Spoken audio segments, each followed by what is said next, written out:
ಇಲ್ಲಿ ಮಾತಾಡಿದ ಪ್ರತಿಯೊಬ್ಬರ ಇನ್ನಸೆನ್ಸ್ಗೆ, ಅವರ ಒಂದು ಶಿಶು ಪ್ರವೃತ್ತಿಗೆ, ಅವರ ಮಗುವಿನ ಮನಸ್ಸುಗಳಿಗೆ ನನ್ನ ದೀರ್ಘದಂಡ ನಮಸ್ಕಾರ. ತುಂಬ ಚೆನ್ನಾಗಿ ಮಾತಾಡಿದ್ರಿ, ಇಲ್ಲಿ ಯಾರ್ಯಾರು ಮಾತಾಡಿದ್ರಿ ಇಷ್ಟೊತ್ತವರೆಗೂ.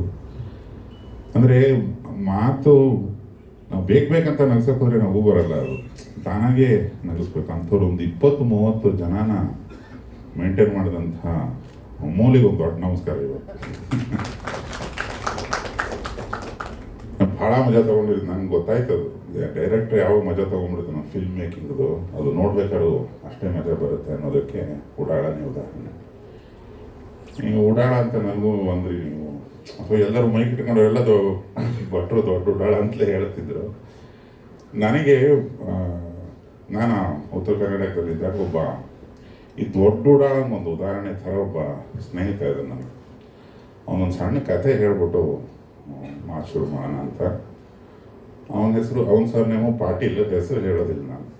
ಅಮೋಲ್ ಪಾಟೀಲ್ ಥರನೇ ಇನ್ನೊಬ್ಬ ಪಾಟೀಲ್, ಅವ್ರ ಮನೇಲಿ ಎಲ್ಲರೂ ದೊಡ್ಡ ದೊಡ್ಡ ಲಾಯರ್ಗಳು.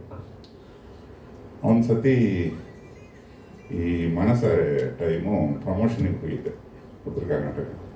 ಅವನು ಸಿಕ್ಕದ, ಹುಬ್ಬಳ್ಳಿಲಿ ಮನೆ ಅಂತ. ಬರ್ತೀನಿ ಬಟ ರಾತ್ರಿ ಕುಡಿನು ಅಂದ. ಹ್ಞೂ ಬರ್ತೀನಿ, ಮನೆಗೆ ಬರಲೆ, ಮನೆಯಾಗ ಬೇಡ, ಲೈಸೆನ್ಸ್ ಕ್ಯಾನ್ಸಲ್ ಆಗಿ ಬಂದ.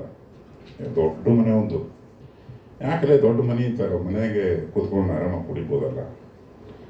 ಇಲ್ಲ, ಒಂದು ದಿವಸ ರಾತ್ರಿ ಜಗ್ಗಿ ಕುಡಿದು ಮುಂಜಾನೆ ಮಟ್ಟ ಬಾಟ್ಲಿ ಖಾಲಿ ಮಾಡಿ ನನ್ನ ಹೆಂಡತಿಗೆ ನೋಡಕ್ಕೆ ಚಂದದಿರಿ ನಂಬರ್ ಕೊಡ್ತೀರಿ ಅಂತ ಹೇಳ್ಬಿಟ್ಟೇನೆ.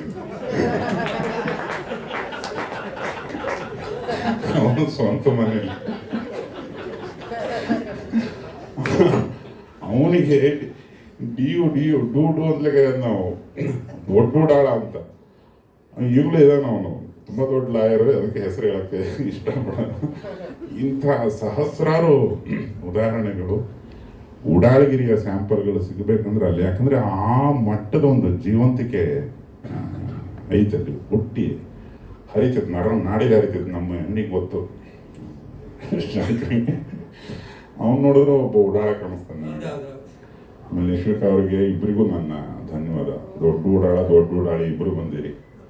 ಇವರು ಉತ್ತರ ಕರ್ನಾಟಕದ ಆಗವಲ್ದ ನನಗ ಅಂತ ಇವರು ಉಡಾಳಿ ಆಗ್ಬಿಟ್ರು. ಸೊ ಈ ಉಡಾಳಗಿರಿ ಇರೋ ಸಿನಿಮಾ ಒಂದು ದೊಡ್ಡ ಮೈಲ್ ಸ್ಟೋನ್ ಆಗುತ್ತೆ, ಗ್ಯಾರಂಟಿ ಗೆಲ್ಲುತ್ತೆ ಅನ್ನೋದು ನನಗೊಂದು ಖಾತ್ರಿ. ಹೆಂಗೆ ಅಂದರೆ ಪ್ರತಿಯೊಬ್ಬ ಮನುಷ್ಯನು, ಗಂಡಸಿರ್ಬೋದು, ಹೆಂಗಸಿರ್ಬೋದು, ಚಿಕ್ಕ ಹುಡುಗ ಇರ್ಬೋದು, ಯುವತಿ ಇರ್ಬೋದು, ಮುದುಕರು ಇರ್ಬೋದು, ಯಾರೇ ಇರಬಹುದು, ಒಂದಲ್ಲ ಒಂದು ರೀತಿ, ಒಂದಲ್ಲ ಒಂದು ದಿವಸ ಅವರು ಉಡಾಳಗಿರಿ ಮಾಡಿರ್ತಾರೆ. ಈ ಥರ ಈ ಪೃಥ್ವಿಯ ಪಾತ್ರದ ಥರ ಬದುಕಬೇಕು ಅಂತ ಅಂದ್ಕೊಂಡಿರ್ತಾರೆ. ಹಂಗಾಗಕ್ಕೆ ಹೋಗಿ ದೊಡ್ಡ ಲೆವೆಲ್ಲಿ ಕನೆಕ್ಟ್ ಆಗುತ್ತೆ ಇದು.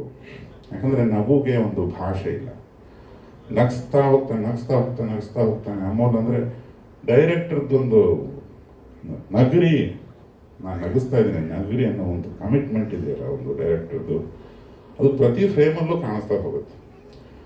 ಅದು 2.5-2.5 ಗಂಟೆ ಹೆಂಗೆ ಹೋಗುತ್ತೆ ಗೊತ್ತಾಗಲ್ಲ. ನಾವು ಎಲ್ಲ ಕಡೆಯಿಂದ ಹುಡುಕ್ಬಿಟ್ಟು ಇದು ಕಿತ್ತಾಕೋಣ ಅಂತ ಕಿತ್ತಾಕಕ್ಕೇನಿಲ್ಲ ಅಲ್ಲಿ. ಅಷ್ಟು ಅದ್ಭುತ ನರೇಷನ್ ಅದು.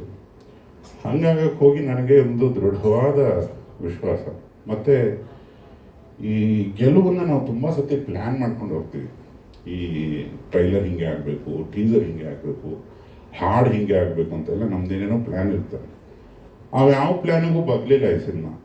ಅವು ಪಾಡಿ ಇವರು ಒಂದು ರಿಲೀಸ್ ಡೇಟ್ ಇಟ್ಟರು, ಸಾಕಷ್ಟು ಗುದ್ದಾಡಿದ್ದೀವಿ, ಇವಾಗ ಬೇಕು ಅವಾಗ ಬೇಡ, ಸ್ವಲ್ಪ ಮುಂದೆ ಹಾಕು ಹಿಂದೆ ತರಲು, ಇವೆಲ್ಲ ಇರ್ತವೆ.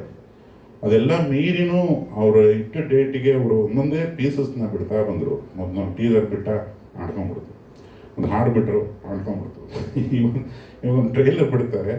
ನೀವು ನಾಳೆ ಸಂಜೆಗೆ ನೋಡಿ ಅದನ್ನು ಚೆನ್ನಾಗಿ ರಿಸೀವ್ ಮಾಡ್ತಾರೆ ಜನ. ಆ ಬಾಯಿ ಬಡ್ಕೊಳ್ಳೋದನ್ನು ಟೀಸರ್ ಬಂತಲ್ಲ, ಅದು ಆ ಬಾಯಿ ಬಡ್ಕೊಂಡು ಇಟ್ಕೇ ಅದು ಕನೆಕ್ಟ್ ಆಗೋಯ್ತು ಅದು ಉತ್ತರ ಕರ್ನಾಟಕಕ್ಕೆ. ಇದನ್ನು ತಗೊಂಡು ಹೋಗಿ ಬುಟ್ಟಿಲಿ ತುಂಬಿ ಅಲ್ಲೆಲ್ಲ ಈ ಮಣ್ಣು ಹೊತ್ಕೊಂಡೋಗಿ ಬಿಸಾಕ್ತಾರಲ್ಲ ಗದ್ದೆಗೆ, ಆ ಥರ ಹಾಕಿರೋ ನಿರಂಜನ್ ಒಂದು ಧನ್ಯವಾದ. ವೀರೇಶ, ಸಿದ್ಧ, ಪ್ರತಿಯೊಬ್ಬರು ಪ್ರಮೋಟರ್ ಇದರಲ್ಲಿ ಎಲ್ಲ ಇಲ್ಲಿ ನಿಂತ್ಕೊಂಡಿದ್ದಾರೆ.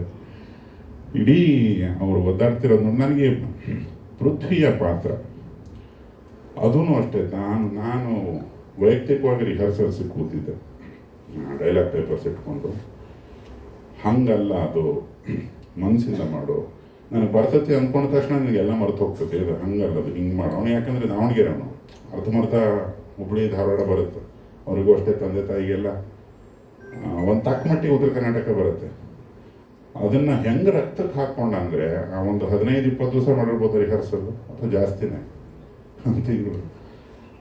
ಅದು ನನಗೆ ಯಾವತ್ತು ಮಾಡ್ತಾನೋ ಇದನ್ನ ಒಂದು ಸತಿ ಕಬ್ಬಣ ಕಾದಿದೆ ಬಡ್ದು ಬಿಡೋಣ ಅಂತ ಬಡ್ದೇ ಇರೋದು ಈ ಸೋಸ್ಕ ಹೇಳಿದ್ನಲ್ಲ ಚೇತನ್, ಆ ಸೌಂಡ್ ಜೊತೆಗೆ ಅದನ್ನು ನೋಡ್ತಿದ್ದಾಗ ಇಂಥದ್ದೊಂದು ಪಾತ್ರ ಯಾರೋ ಬದುಕ್ಬಿಟ್ನಪ್ಪ ಇದು ಅಂತ ಅನಿಸುತ್ತೆ.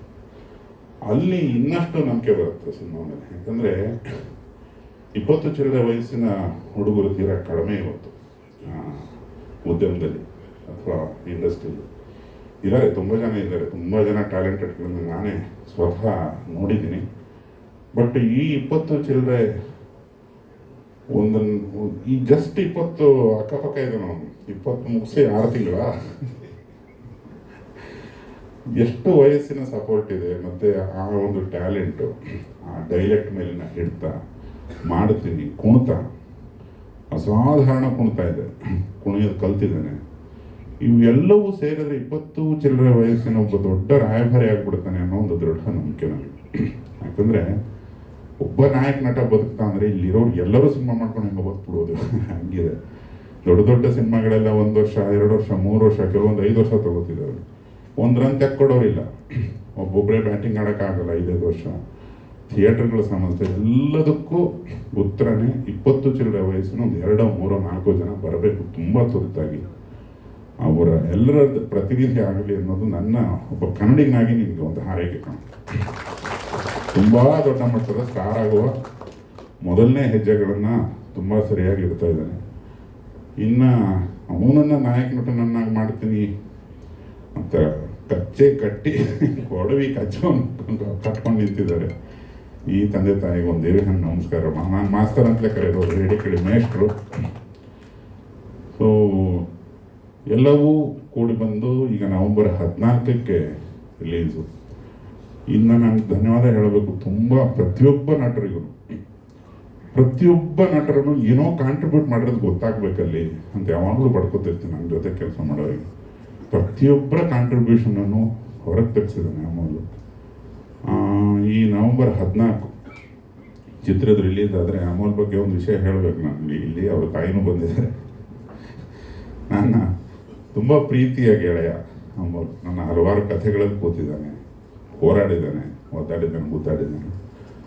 2 ಡೆಲಿವರಿ ಆಗ್ತಾಯಿದೆ ಅಮೋಲ್ಗೆ. ಅವರ ಪತ್ನಿನೂ ಬಂದಿದ್ದಾರೆ ಅನಿಸುತ್ತೆ. ಅವರದ್ದು ಒಂದು ಹೆರಿಗೆ ಆದರೆ ಶುಭ ಸುದ್ದಿ.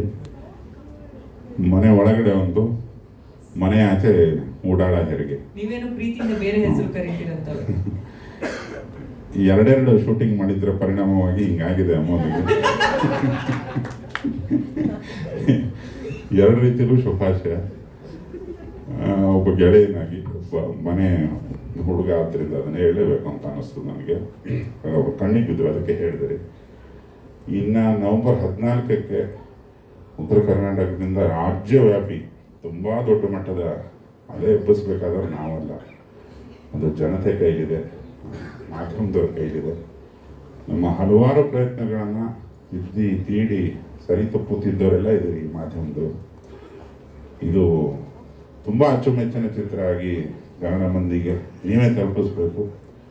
ಚಿತ್ರವನ್ನು ಇದೇ ಥರ ಕಾಪಾಡ್ತೀರಿ. ಕನ್ನಡ ಚಿತ್ರಗಳನ್ನು ಚಿತ್ರಮಂದಿರಕ್ಕೆ ಬಂದು ನೋಡಿದ್ರಿ ಅಂತ ಹೇಳ್ತಾ ಥ್ಯಾಂಕ್ ಯು. ಮತ್ತು ಥ್ಯಾಂಕ್ ಯು ಸರ್.